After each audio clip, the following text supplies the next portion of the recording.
Yo everyone, I'm King Bullet, your father, your parent, whatever you want to call me, and today we're going to be going over some My Hero Academia and Naruto scaling.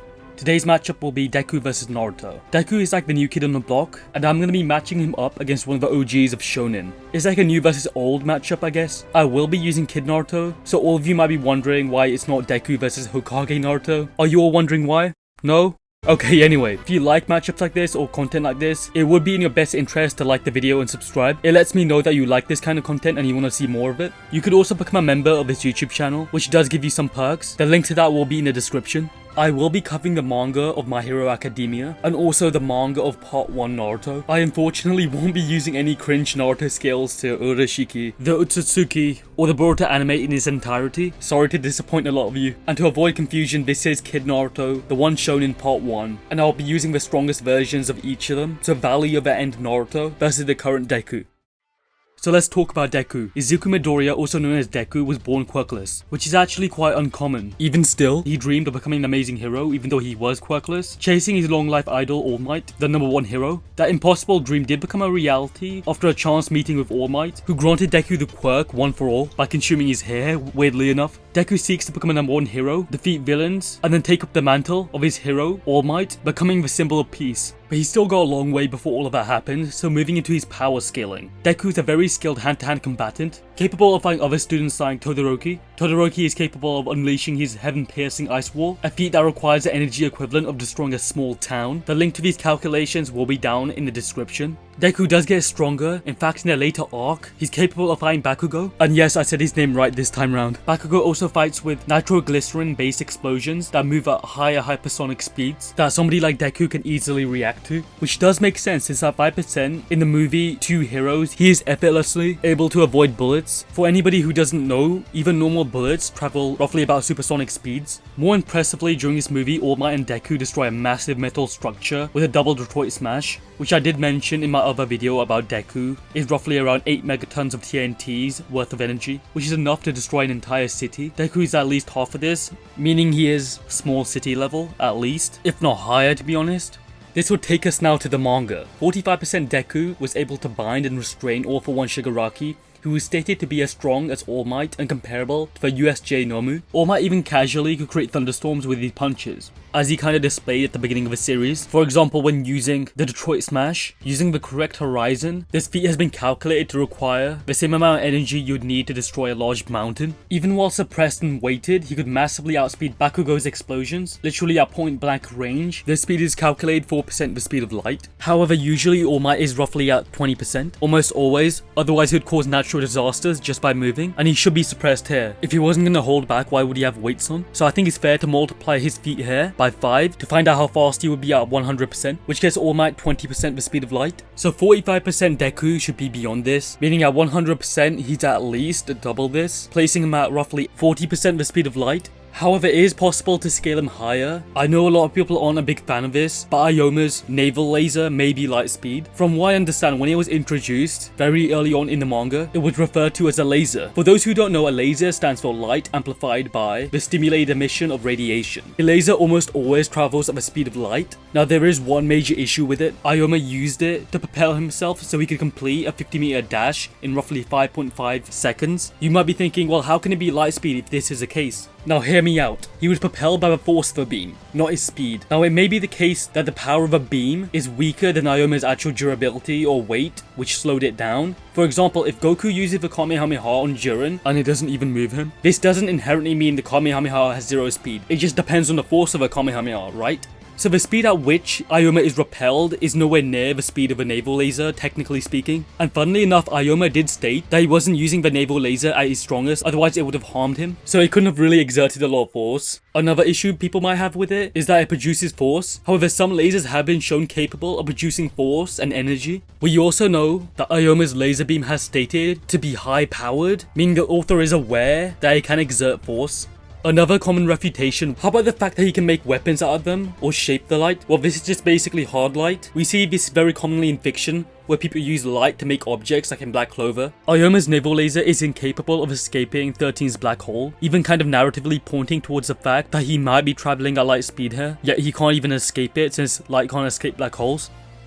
Just for consistency, we do know that Aoyama's naval laser was used at the school disco as a disco ball. He was basically inside of it and his naval laser was hitting the mirrors inside of a disco ball to shine it up, showing that the laser can reflect off mirrors. And the reason it doesn't harm the people around him is because he can control the force of a laser. It also shows that it has the ability to reflect off metal, once again proving it has the properties of light. So using all of this together, I think we can build a preponderance of evidence to say that this naval laser is light speed.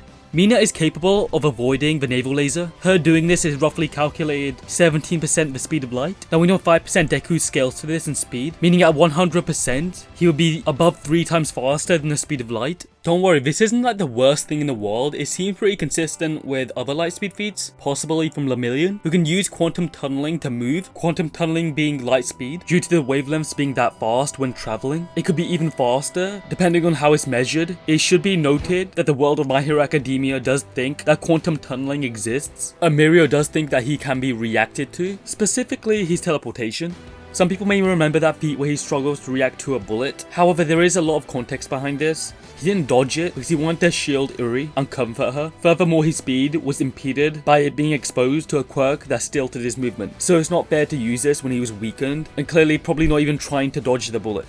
Now bringing this back to Deku, something people may use to claim that he may not be light speed, that he fights somebody called Lady Nagant, who pretty much fires bullets. However, these aren't normal bullets. It's established they're not normal bullets. She has several kind of bullets, being capable of hardening them, speeding them up, etc. I don't know why you would assume they're normal bullets, especially considering she literally has quirks to amp them. And Deku even earlier, in weaker forms, has shown himself capable of easily dodging bullets. We do know that Deku says he was moving faster than a speeding bullet and made this look impressive. However, he's referring to Lady Nagant's bullets. And also he completely blitzes his bullet. Like literally we see the bullet and then we see Deku come out of nowhere and completely outspeeded. So this can't be used as some sort of anti-feat to say that Deku's not faster than Light.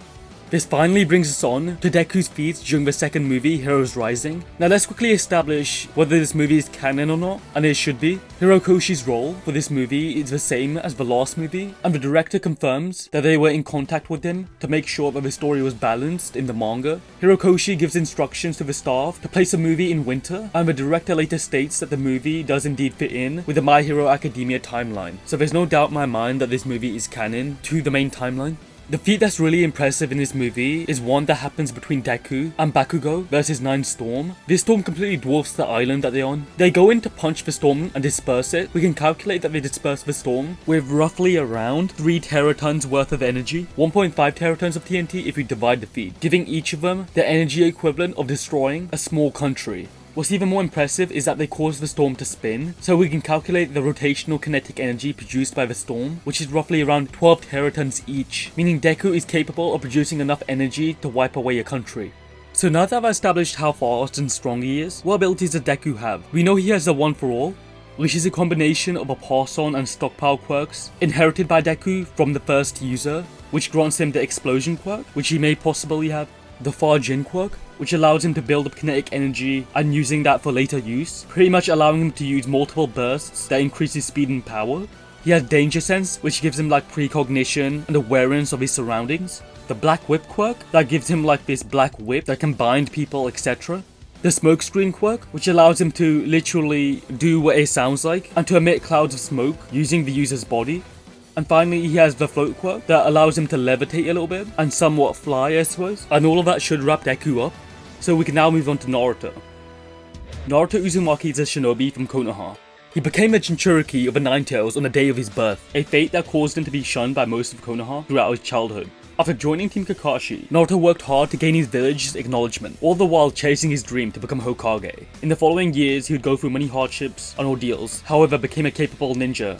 I am using Kid Naruto, and honestly it's not as easy as a lot of people think it is to scale this version of Naruto in particular. We know very early on he shows the ability to create multi-step plans alongside Sasuke just by looking at him and doing like these combo attacks in literally the heat of battle. Naruto even goes on to blitz a perception of his like samurai thugs. Even if they're like normal humans with normal perception, which they're probably not, this would be like a Mark 1 feat, faster than the speed of sound. Later on, Naruto gets completely destroyed by Haku alongside Sasuke. However, once he uses his QB influence, Naruto is capable of outspeeding Haku. According to the databook, Naruto displays strength that exceeded even the ability of Haku's Kekkei Genkai, his ice mirrors, which is pretty consistent since we see Naruto break the mirrors and actually outspeed Haku reflecting to his other mirrors. Haku reflects to his other mirrors at the speed of light, as stated several times in the databook and even stated in the English dub of Naruto, allowing me to transport myself at light speed.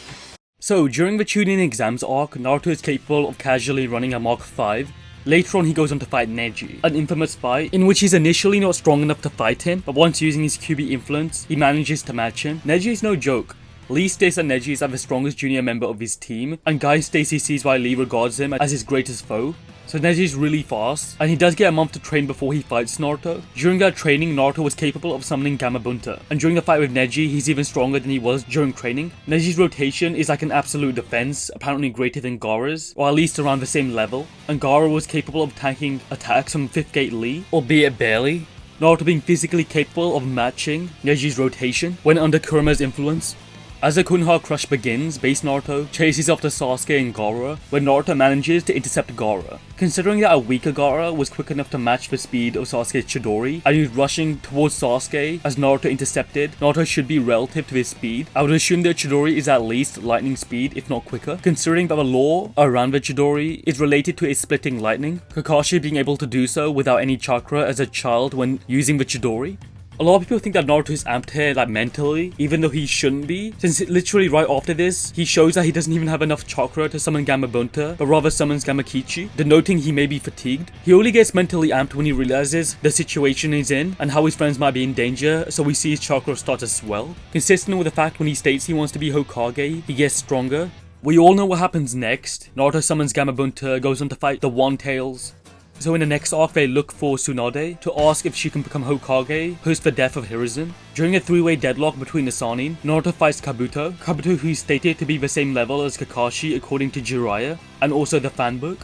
Not only is Kakashi able to react to light speed attacks, like the water bullet fired by Kakashi, but he's also stronger than the Curse Mark II Sound Ninja since they actually fear him. And the Sound 4 collectively almost lost to like these fatigued Special Jonin who had just come back from a mission. Special Jonin are usually ninja who aren't even Jonin level, like overall, but in some areas they might be considered Jonin level. So Kakashi, who is amongst the strongest Jonin in the village, should very easily be beyond the Sound 4, even in their Curse Mark II states. Jirobo, the weakest of the Sound 4, is capable of matching Giant Choji very casually, and Choji is capable of expanding pretty big. We can actually calculate how big he is. He also expands at roughly the speed of lightning. When calculating this results in the energy equivalent to roughly a few gigatons, which gives Choji roughly around island level. So base Naruto should be around that level, even if he is mentally amped, which he probably was versus Kabuto, who is Kakashi level, since literally right after this, Kakashi is easily able to just throw away Sasuke and Naruto, although Kakashi may have got stronger and faster.